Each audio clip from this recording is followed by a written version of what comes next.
Elle a l'impression que tout cela ne la concerne plus. Elle se revoit au pied de la fontaine. Le temps passe lentement, de plus en plus. Elle décroche. Elle a envie que ça se termine. Temps mort. Elle est sauvagement assassinée. Elle est comme soulevée, emportée de ce lieu de culte sans esprit et sans conscience vers d'autres lieux, des paradis où se tisse le sens que l'on peut donner à des événements, à des vies, le sens en train de se faire et de se défaire sans cesse, comme la vague qui se forme et se dissout, inlassablement, en se projetant sur le rivage. Soudain, la lune commence à s'assombrir. Les derniers mots de Hildy sont « Adieu, monde cruel, et bonne chance à ceux qui restent. La honte me survivra. » Elle ne tenait à la vie que par un fil, et passait son temps à chercher la paire de ciseaux avec laquelle elle le couperait. Aujourd'hui, c'est chose faite. Quand elle ne bouge plus, l'un d'eux retourne par 2 fois un couteau dans le cœur de Hildy. Ils commencent à la dévêtir, puis à la dépecer, et ils lancent les morceaux au porc en hurlant. Elle était belle, mais elle n'en avait pas l'air. Sa vie a été simplement un mauvais quart d'heure où elle a pu se savourer des moments délicieux. Ce sont les petites frappes qui mènent la danse dans ce bas-monde. Car les bûchers n'éclairent pas les ténèbres de l'inconscient collectif. Ils peuvent prendre leurs aises et regarder autour d'eux d'un air béat. S'ils ne se reconnaissent jamais leur ignorance, du moins la connaissance de leur intelligence leur est-elle épargnée. Exister est ce qu'il y a de plus rare chez eux. Ils vivent, c'est tout. Ils adorent parler de tout. C'est le seul domaine où ils ne connaissent rien. Sésame, ouvre-toi. Hildy veut sortir de leur monde. Les jeunes retournent à la synagogue. Ils entrent l'un derrière l'autre dans la cour pour y exécuter une danse rituelle. Avec leur bonnet marron et le corps drapé dans un manteau noir, ils semblent venus d'un autre monde.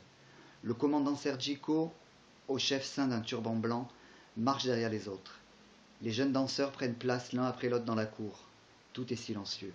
On n'entend même pas le murmure des étoiles qui se fondent dans la clarté lunaire.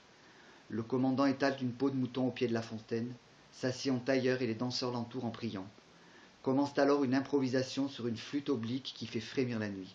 Le son, très ancien, vient de très loin, coule par-delà les siècles et vous lave, vous purifie comme une eau claire. Cette flûte a été détachée d'un roseau, c'est pour cela qu'elle gémit, comme gémit l'enfant détaché de sa maman. Tous deux brûlent du désir de retrouver à leurs origines, de les rejoindre, de se fondre en elles, de s'y abolir, de disparaître dans le ciel.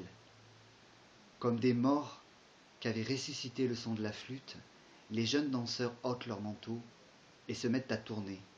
Leurs vêtements à longues manches s'encollent et échancrés sur le devant et leurs amples chemises ressemblent à un linceul. Ils tournent rapidement au son de la flûte, du tambourin et de l'instrument de musique à cordes, et ils s'épanouissent dans la cour de la synagogue comme de blancs nénuphars. Le commandant Sergico se tient au centre de leur cercle, sur sa peau de mouton, perdu dans un rêve lointain, plongé dans les profondeurs du ciel. Il semble avoir quitté ce monde-ci, s'être effacé du réel. Parti pour un long voyage contemplatif, il vole parmi les anges. Les voiles de ses yeux se lèvent les uns après les autres. Les danseurs tournent sur eux-mêmes comme les planètes gravitent autour du soleil. Guidé par Tony, la tête penchée sur le côté, main gauche vers le sol, main droite ouverte vers le ciel, ils scandent, à voix à peine audible, l'un des noms de Yahvé chaque fois que leur talon heurte le sol. Les noms de Dieu sont innombrables, plus nombreux que les étoiles du ciel et les fourmis sur terre. La vie est trop courte pour tous les apprendre, les retenir et les proclamer. Ils tournent comme des toupies sous les voûtes de la synagogue. Ils tournent, immaculés, vifs, plongés dans l'extase. Détachés du sol, dépouillés de leur manteau noir, ils rejoignent le divin.